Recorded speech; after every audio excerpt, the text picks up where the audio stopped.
One thing my father always told me, and it stuck to me, that they are only men. They are only human, they are only men. Meaning that they can't do nothing to you over the phone, recording, or anything of that such. So with that mindset, what I do is I view them as just like me. They're not gonna harm me. They're not gonna do nothing to me, and it helps me keep a peace of mind. If you look in the mirror, the speed difference, a mil deeps, reversing the time and the speed limit is not all as it seems. Shit, even the weed different. In search for stimulation, scratches and knee itching, yearning for knowledge and understanding as a man. So you understand that to survive is always to advance. And sometimes this life that we live seems to advance, to cling to every chance to breathe, so we can stand. Then again, can you really live without a challenge? One needs the other. Everything requires balance, and that time is now. So sit back and listen and realize that me and you are no different. We human beings who always added chapters to our story. Ladies and gentlemen, this is Endless Purgatory.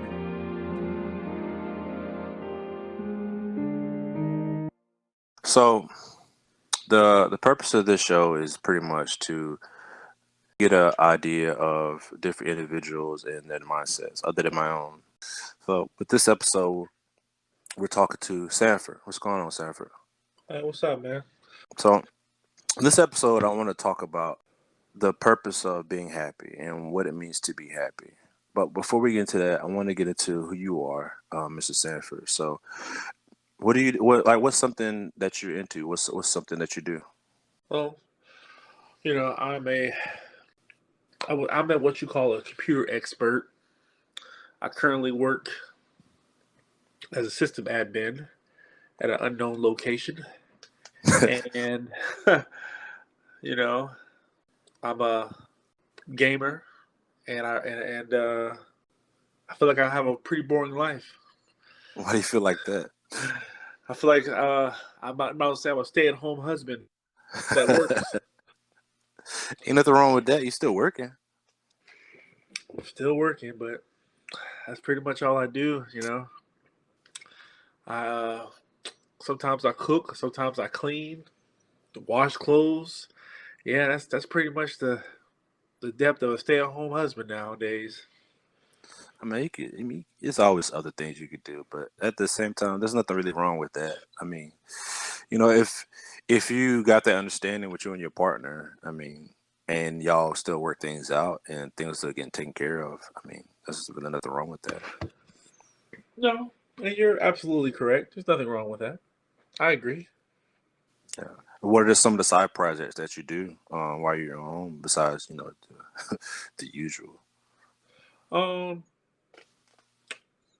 so I recently got a MacBook, and I'm a heavy Windows guy. So lately, my lately hobbies and projects has been to get myself more familiar with MacBooks Yeah. and whatnot. So for my job, I took the MacBook test, which is like a multiple choice type of test, which anybody can pass a multiple choice test. But actually having the hands-on experience, knowing how to troubleshoot it, fix it, play, do anything Right. with a Mac, it's unfamiliar for me. So I've been taking time to try to teach myself all you know, the the good and bad about Mac, and I'm pretty shocked. I can honestly say that I'm starting to like it a lot more than I thought I would. Yeah. I haven't really dove into MacBooks. I've been stuck on PC for a while. I wanted to get one so I can understand it myself, but I never really got around to it. Some things just kind of distract me along the way. I end up thinking about it later on. And I'm like, oh yeah, I was supposed to do that, but you know, things happen. For me, it's the price, man. Most definitely the price. Yeah, it's more or less the price for me. The Most price definitely. of the Mac is just so expensive. You paying for that name, man, like anything else. Yeah, yeah. You have Apple or anything, you're gonna at least pay a minimum of $600. And that's just for like a basic iPhone. Yeah, or iPad. Yeah. But um, with that being said, I wanted to. So you was talking about being a stay at home husband, and everything like that. And just kind of just go ahead and just roll into the topic. I guess the question I asked you, why you're doing that, do you find happiness in doing that, even though that, you and your partner have an understanding, and as far as, you doing that, do you find yourself happy in doing that? I feel like yes, because as I've gotten older, there's this thing called love languages that, you know, back in my younger days, it was a thing, but I wasn't thinking about that. I was thinking about, bagging women. But other than that, once I got older, I'm like, no, love language is something serious. Most And definitely. my wife, her love language is like the acts of service. So in my mind, the way I operate is happy wife, happy life. Right. And if she happy, I'm happy seeing her smile or seeing, you know, the air is clear because if you have a clean house, you have a happy house. So I'm like, my response to that is if I want to make her happy and and touch or push up on her love language, then what I'm gonna do is I'm gonna do something that I feel like would make her happy. And that would be me, some cleaning the house sometimes, washing the dishes, taking the initiative. Even though these are regular household duties, but in some shape or form, we may not want to say this, but there are roles in the house Most when you have a definitely. man and woman. So, I guess on a normal basis, that would be a woman's job. So they say. Right. That's the typical standard as far as life has as portrayed. Yeah, just like they say men are supposed to be the breadwinners of the house and all this stuff. But nowadays there's women out there that make more than men. Yeah. And there's some women that actually work, and there's some men that are stay-at-home dads. And there's nothing wrong with that, long No. as there's an understanding between both parties. Yeah. But now, with that being said, I wanted to ask a question, and it's not to take away from what you said. The, the question I wanted to ask was, do you believe in artificial happiness? And what I mean by artificial happiness is like, where we do things or make things that make us think that it makes us happy, but in reality, it's only making it worse. And it's kind of really taken away from what we truly find as happiness. I see what you're saying. I think that is a very strong thing and whatnot, but it's like I feel like that's a tricky one. And the reason being I say it's a tricky one because wouldn't that be if you're looking for that or have that mentality, wouldn't that be like a type of insecurity? It could be. To be honest, it could be. But it's just to play devil's advocate as far as, you know, what we think makes us happy versus what actually does make us happy. You know what I mean? Because you Absolutely. could, you could play the role, and in some ways, yeah, it really could make you feel like it is making you feel better about what you're doing. But then you could be in that moment where you're just kind of sitting down and just thinking, and you're like, what do I really want to be doing right now? Or is this really what I want to be doing? Or could I be doing more? But if you were to not to downplay what you're saying, 'cause what you're saying is absolutely valid. But wouldn't it be if you went down that rabbit hole, then in some shape or form, wouldn't that mean you would never be happy? Or you would never know what happiness is because you're looking over your shoulder of a what if? Yeah, that's true. But there's always chance with everything. It's gonna be a flip coin either. Yeah. So there's It's really like there's no such thing as a perfect item or a perfect gesture or a perfect world. So it's like either way, like you said, you're gonna have to take that gamble. And if you take the gamble, it can be a good gamble, it can be a bad gamble. So it's like, how do you know what the best move is? Let's take a chance. yeah, And if you take the chance and you fail, that could be a learning lesson for you for next time. yeah. Some people fear failure. And that's the thing a lot of times people deal with anyway, is just that fear of the what ifs of, you know, if I took this chance and I did this, and maybe I'll feel a temporary happiness now, but maybe I won't feel it later, or maybe you'll, guess right, and you'll be the happiest person you've ever felt in your life. And so True. even with that, sometimes I feel like it's almost like a sacrifice. And that leads into my next question is, as far as like, what would you be willing to sacrifice for your happiness? Mm. That's a pretty deep question. I feel like that question, me personally, is too broad of a question to be able to answer. I feel like that type of question is something that you would have to be in a scenario in which you could answer that question. Like you can't, like off the rip, you wouldn't be able to answer that question. What you're willing to sacrifice for happiness, because you got to know what kind of situation you're in. So Oh, I what? feel like that's like a too broad to give you an answer. Like you can say, like, "Oh, I Well, let's sacrifice." let's unbroaden it then. Okay, let's take it down a notch and unbroaden it and say, okay, let's say you know what you want. Okay, because all in all, that's really what it takes, is knowing exactly what you want that'll make you feel better about yourself and feel better about what you're doing. And when you automatically know, okay, this is what, like, I want to be, I want this to be a mutual, let's say you're in a relationship, you say, you know what, I want this to be a mutual relationship, and that, I do my half, you do your half, and that's what makes me happy. But now you also have to play out the other person, and there you have to compromise as far as like, what she wants, what the other person wants. That's what I want to lead to as far as sacrifice. So it's like, okay, you have an idea of what you want. Now you have to compromise and sacrifice exactly what you want specifically with what the other person wants. Does that make a little bit more sense? That makes a lot more sense. So, okay. Well, with that being said, then it's like it would be a case by case thing. Like, for example, let's say let's say you're married, right? In this scenario, right?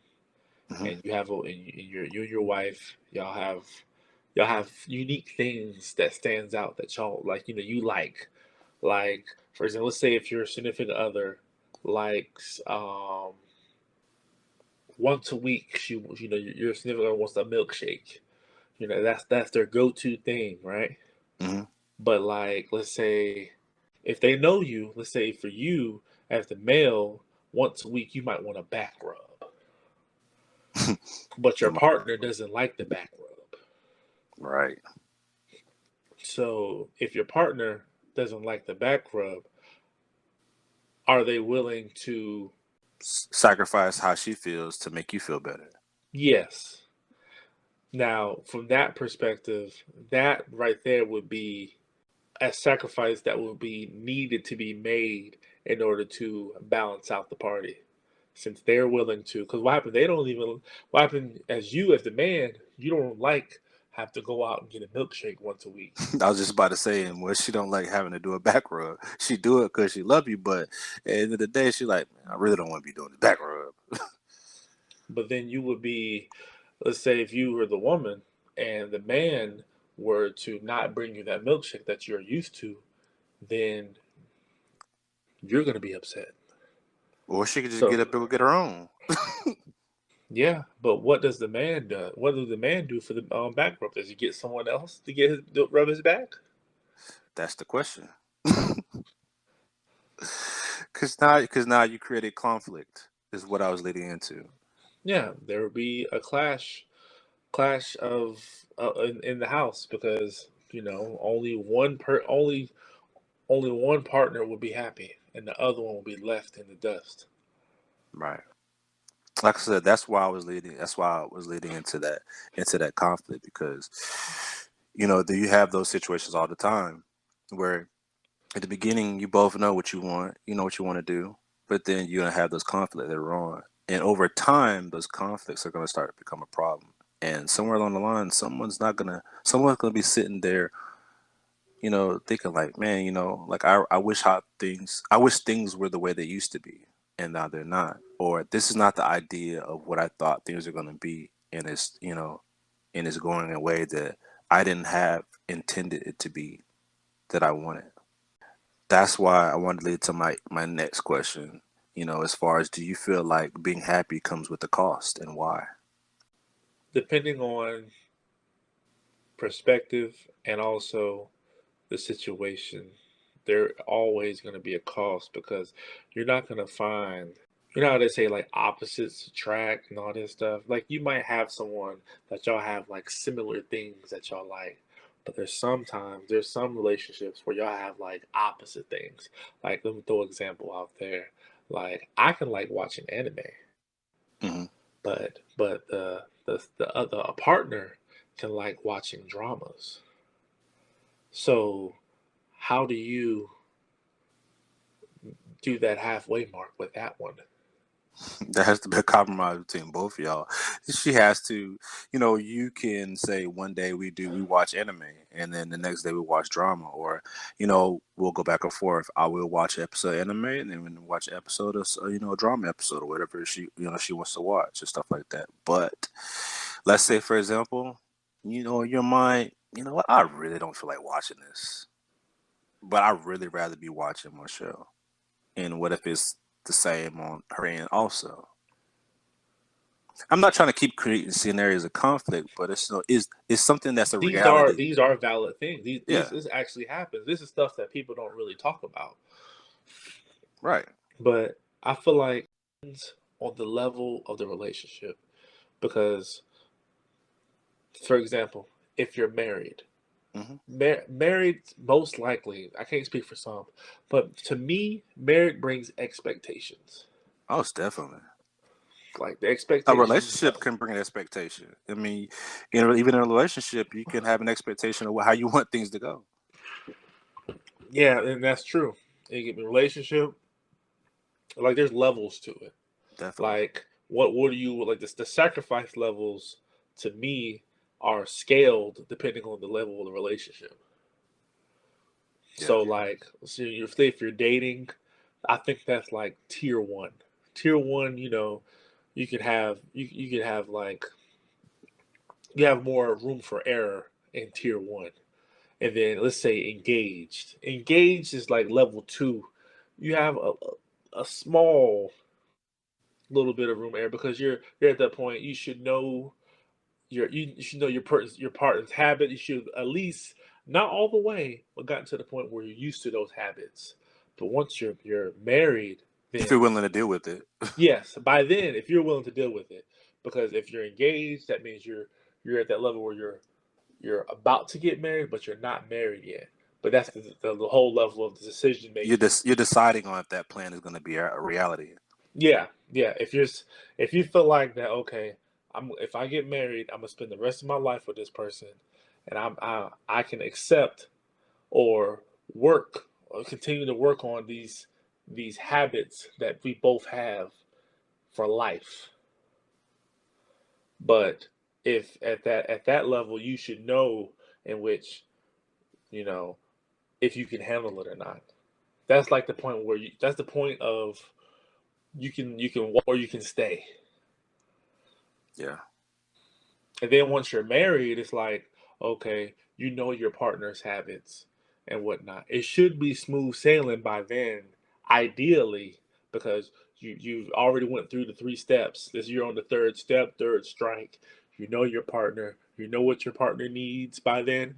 Not all of them, but a good amount of what their needs and wants, and vice versa. Yeah. Y'all should be in sync by that level. Should be. But you know what? And a lot of times, in these days and times, like you were saying about walking, a lot of people do that. They walk because a lot of people won't allow themselves to sacrifice what truly makes them happy for the sake of somebody else. If they can't accept what they want as an individual that makes them happy, that doesn't really take away from themselves, then a lot of people just walk and they don't deal. And because you got, it's life is so limited, and it could be gone in an instant. And then time goes on, and you look at, the life that you have lived, and you're like, what did I really do? Or what did I really accomplish? And am I in a good space right now?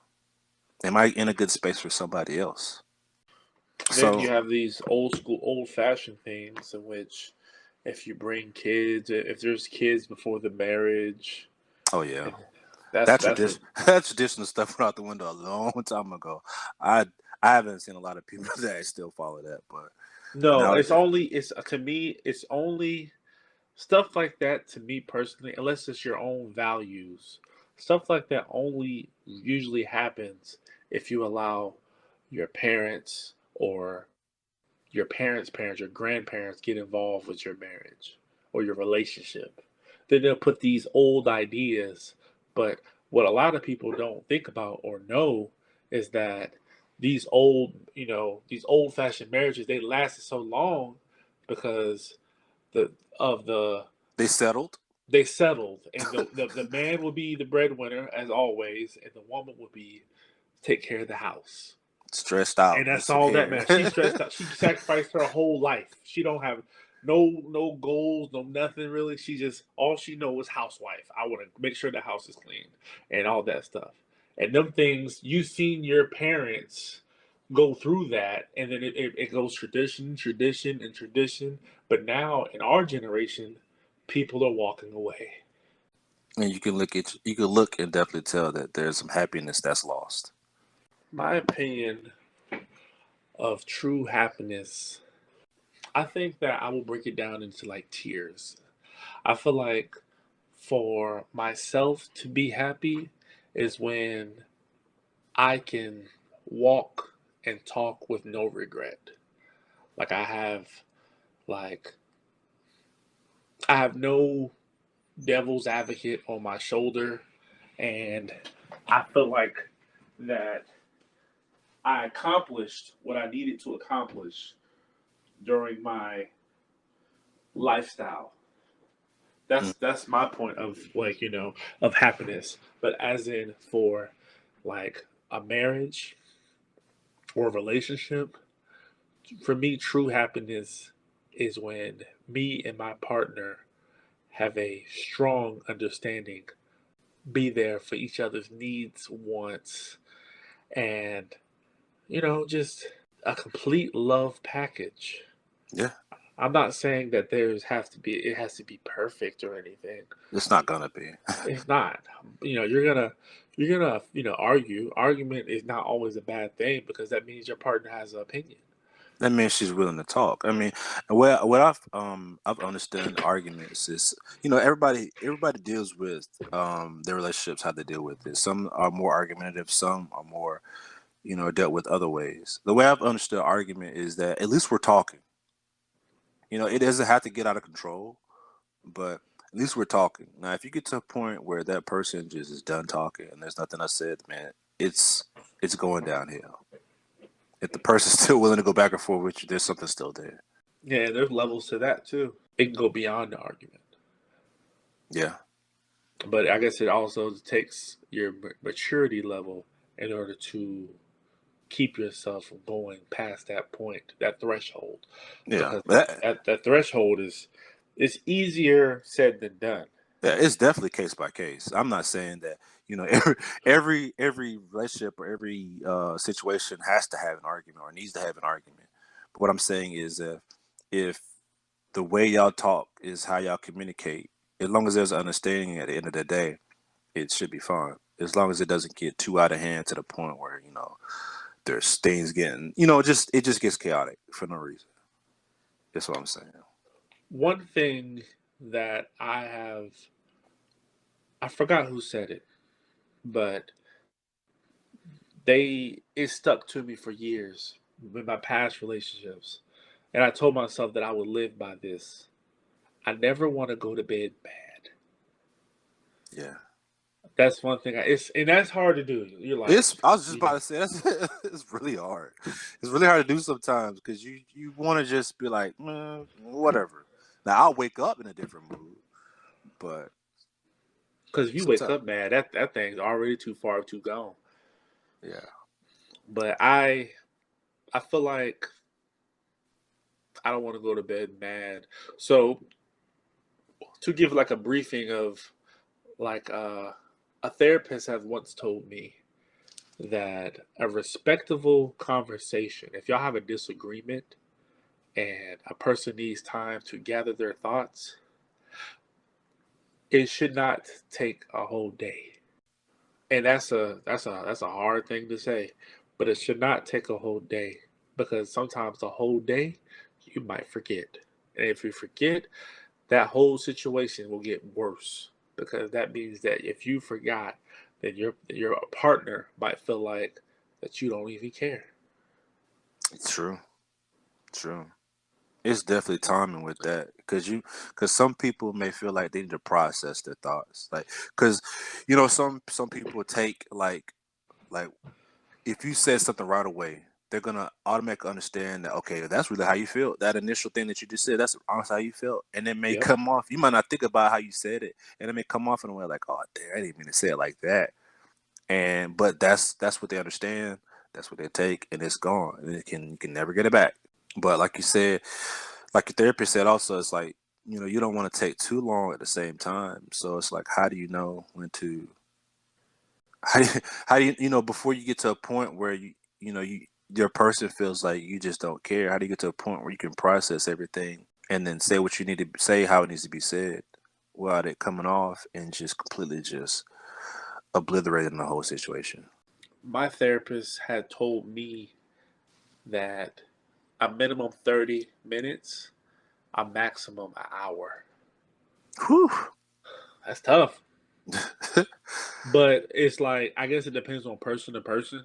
But I feel like that 60 minutes is not a lot of time, but it is if you're taking the conversation seriously. Yeah, 60 minutes does give you enough time to just kind of breathe a little bit. Yeah, if you take the 60 minutes seriously, then that means that okay, you got 30 minutes to cool down and 30 minutes to gather your thoughts, right? And if you need a little bit extra than that, that's fine. But after that threshold of let's say an hour and 30 minutes, then the point is to keep you from trying to do other things. Yeah, Stay on yeah. stay on subject. Most definitely, most definitely. I fully agree with that, most definitely, because it's just distractions doesn't help. Distractions is the killer of everything. Because I could be honest. It's been a lot of times where I've got to an argument or disagreement about something, and the first thing I want to do is turn my game on. Yeah. And sometimes because I don't want, I mean, I don't want to I don't want to think about the fact that I just got to argument. I don't want to think about the fact that we're going through this right now. So I'm just gonna distract my mind, and she may do the same thing in a different way, not necessarily playing games, but just something completely different that it distracts her mind, and just kind of just take away from the fact that we just had an argument about something that we might not agree on at that moment, and it Yeah. doesn't help. It just makes things worse, and the only thing that does is make it roll over to the next day and the next day, or a week goes on, and till y'all finally explode on it, and then things just really come out wrong. Yeah. Yeah. And that's because distractions is probably the biggest killer of relationships, But how do you stop it though? Like nowadays, okay, nowadays you have relationships, right? right? And that we have relationships with phones, social medias, like you said, any kind of form of entertainment, gaming, whatever, right? You got so many different forms of entertainment, so many different ways to be distracted by things. How do you both put your foot down and say, like, look, we both gonna take a breather and we're gonna come back and talk about this? Like, somebody has to be the bigger person and say, like, look, if we're really gonna talk about it, we need to put whatever our distractions is to the side and just really focus on the fact that we need to talk. It's all about I feel like with that, Because it's easy. It's real easy to get distracted. It's real easy that to, you know what? Why did you do this? I did this because, okay, argument started from there. Okay, y'all go back and forth for about 10 minutes. The very first thing both probably do is pick up the phone. Pick up the phone, Either, it's a notification pops up. Now I gotta check my notifications. Now I gotta check my messages. Now I gotta check all this stuff. All this stuff is completely distracting myself from the fact that we just had a whole argument about something that we really need to talk about. And it's not gonna help because now whatever distracted us is gonna start involving them itself into the argument and completely just lose focus on what we really need to work on. Yeah, like me personally, I I hate TikTok. I feel like TikTok is probably the worst social media to come out. And I've used it, and I had to tell myself as a man that I don't need this app because it's dangerous. Because you can literally sit on that app all day All day. You can. and swipe down videos and videos, entertainment, funny, learning recipes. It has everything up there, but it's so addictive that it takes away from so much that's going on in your household. TikTok is toxic. Yeah, it is. Like it's for all ages. You can do anything on there. You know, they have so many different types of challenges on there, and it's a trial and error. But I feel like that it's so toxic that it's like it can drive a hole in your lifestyle because you can be at work and you get in that TikTok groove, and time will go by and you'll miss out on something. It's the biggest distraction of 2022, Yeah. Well, and this year yeah, it's still fresh. most Like definitely. like it's like I feel like that TikTok and also just your phone. Your phone is the biggest distraction. Have you ever thought about taking a day in which you cut your phone off for the day? I could do it. I It's think I'm it's probably it's not easy. I think I'm probably more old school in that. I could really just take my phone. I could pretend like I just don't have it. I could put it down and not care. Yeah, a lot of people get mad. Let's say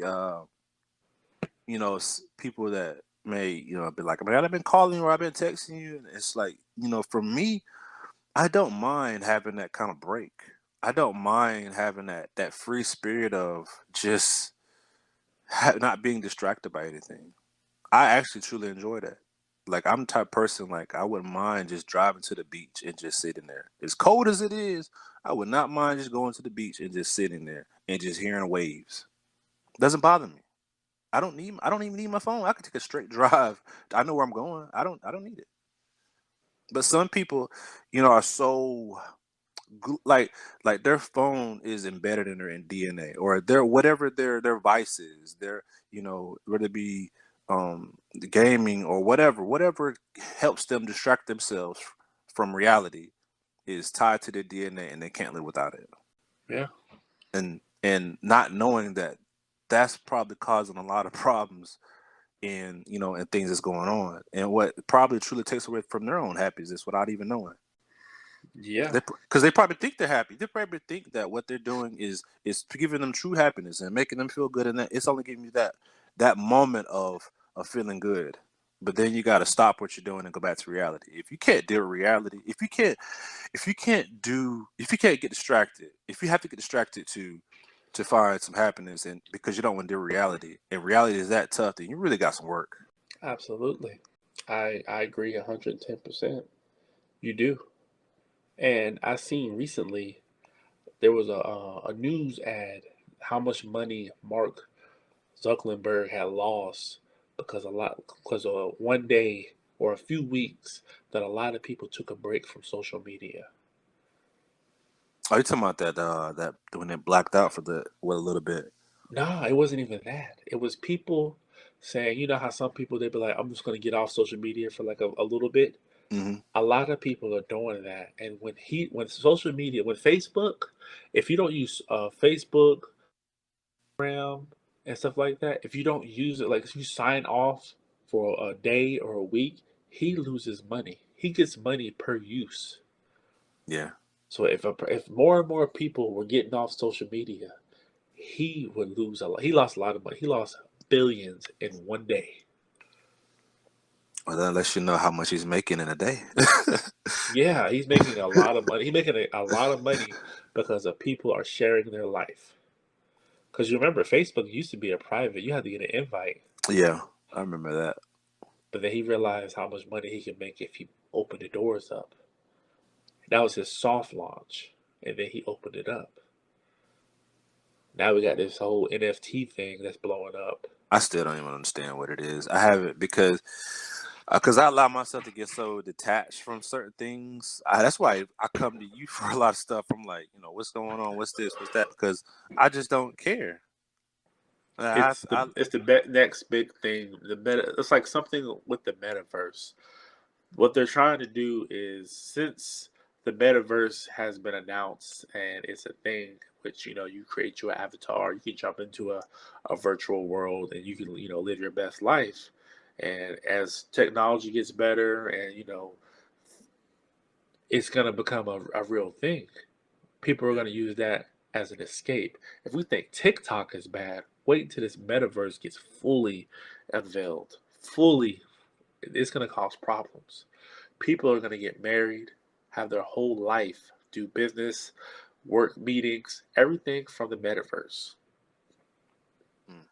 while the world around them is stopped. So this is something either I need to really pay attention to or not care even more about. Because you can make money. Yeah. Believe it or not, a lot of people, like people that make podcasts, or people that are like, pro gamers, anybody that, YouTubers, the metaverse will be their stomping ground. Hmm. Because you can interact with anybody. You put your VR headset on and you dive into the metaverse and you have your avatar. You can have these conversations like let's say if you want to talk to a celebrity that they're on the metaverse, you say Kendrick Lamar or J. Cole or anything like that. They don't never have to actually, meet you face to face. You can jump into the metaverse and meet them and have these interviews and conversations with no Mm. restrictions of, having security on your back. You just have these one-on-one conversations with them. I'm gonna save that conversation. Yeah, I'm gonna definitely save that conversation for another day. That's a whole other rabbit hole. I didn't know it was that deep. Yeah, we could definitely chop it up, and I can give you a rundown because I got a lot to say about that. Yeah, I see. Because it's about to go somewhere. Yeah, yeah, but but to get back to what I was saying, as far as everything, that's just something that's on top of what's gonna just distract from what truly makes you feel what you need to feel anyway. And it's just I don't want to get to that point. I don't want it to ever get to that point where it's like people just forget, and they don't even remember, they don't even know what really gives them life anymore. They're just constantly searching for what can give them that moment. And absolutely. for some people they may feel like this moment is what I'm gonna stay connected to, and that's what I'm gonna stay with it, almost like an addiction. I have a question for you, What's up? and this will probably be my final question. Okay. What, how do you know if something is not good for you if you haven't tried it? Where you get? I'm gonna ask a question for the way you said it. you sound you sound like you're trying to offer me crack or something. Nah, but it's like, it's a very I broad know, I question. got you, I got you. I'm just joking with you. I got you, but that's true. That's true. How do you don't know, but it's like to me with stuff like that. I I analyze it first. I analyze it. If I feel like it's something that, if it's not a part of me and it's not true to my identity, then I don't need it. That's how I look at it. Because you can say that with anything. You can say it with food. You can say it with, like watching a show. Like you said, a show. Like if I wasn't an anime watcher and I wanted to watch a show, if I look at it first and I say, okay, look, okay, let's say like for food, right? First thing people do a lot of times people do it. The first thing to do is smell the food. It smells a certain kind of way. I don't want to try that. But you haven't even taken the first bite yet. You don't even know what it tastes like. You don't even know if it's good or not. So it's if I took the bite, sure, maybe I could like it, but maybe I won't. The question is, do I want to take that chance or not? And a lot of people aren't going to. Would I? Sure, I would.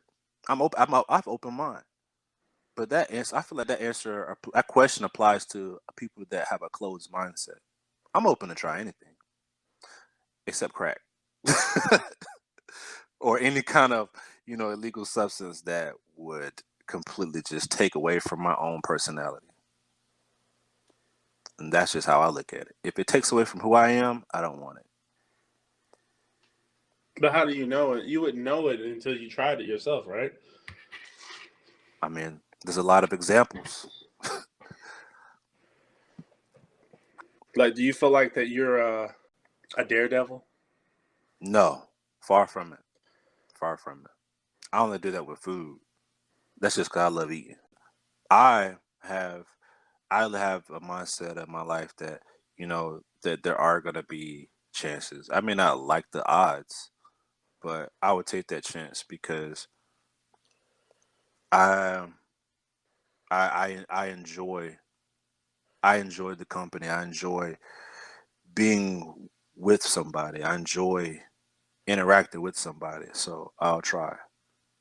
And I feel like there's nothing wrong with trying because you can go, 5 out of 10. You go one. You got a 1 out of 10 chance to that something's gonna have to be right. So I got a chance to make something right, Absolutely. or I got a chance that something actually good will come out of what I'm trying to get into. I can I'm respect that stubborn. answer. I'm stubborn. I mean, I'm not gonna give up. So there's that too. I'll fight. I'll definitely fight. If I feel like there's something there, I'll fight. That's respectable. What about you? I'm a fighter. I think my biggest thing is when I'm fed up, I'll shut down and then that's it. But then also on the other side of the spectrum, I'm like, I will do my best to do the right thing until so that in the back of my mind or even myself will have no regrets. Because you don't want to live your life of regret of anything because it will haunt you. Or And you'll feel like you could have did something different or you could have did this different, you could have tried this, and then it'll be that mindset that'll linger in you like, dang, if I would have did this differently, maybe I would have got this result. But that also could be some type of insecurity. So and that's one of my weaknesses for me is the fear of the unknown. that's most of us. Like you can't really, it's like it agitates you because you're like, dang, I wish if there was a way to have a superpower, I wish I had the power of foresight. If you I had the want, power of foresight, it could save you so much, but it also give you the sadness of knowing what the unknown was. yeah, I don't want to know that. I teleport. I just want to be able to go to any vacation spot I want to. But you definitely, you definitely right, and you don't want to have any regrets, and that leans into where I'm gonna conclude, and and with that, this is it's a saying that I wrote a while back, and it's the first page that I wrote in my book when I was writing this podcast, and it says, "I am my own excuse. I'm here because of me, so I can only blame myself, past, present, or future, for why things are. So I stand here today knowing if something does or doesn't get done, it's my own fault. Practice progression, practice consistency, achieve the end goal. no regrets. So with that being said, Mr. Sanford, there are no regrets. And you make the most out of what you can. And that's just how life works. Do what you have to do to be happy. And so will we all. Before we go, I want to say, if there's anything else that you want to promote or say, or just anything else you want to touch back on. I just want to say I appreciate the time to have this discussion. I feel like it was overdue. I enjoyed the conversation that we had. It was deep, and I feel like that it was overdue. And yeah, that's all I got for now. I understand that. Man, I appreciate you, man, for real. Like, I really do. And I thank you for your time as well, man. You just don't know. It's very much appreciated.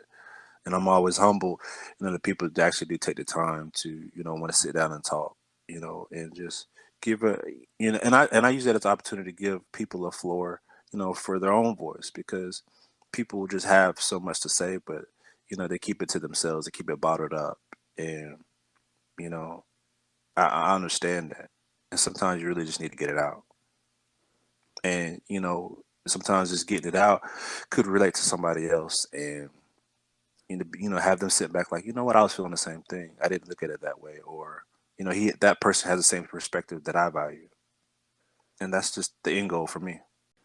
But man, like I said, thank you. You take care, man, and hopefully, I can have you back on again one day. Yeah, I will. I'll be waiting for it. I would love to come back. Even, we can have a part two of this if need be. Let me know. We can most definitely anytime, man. Man, you take it easy, man.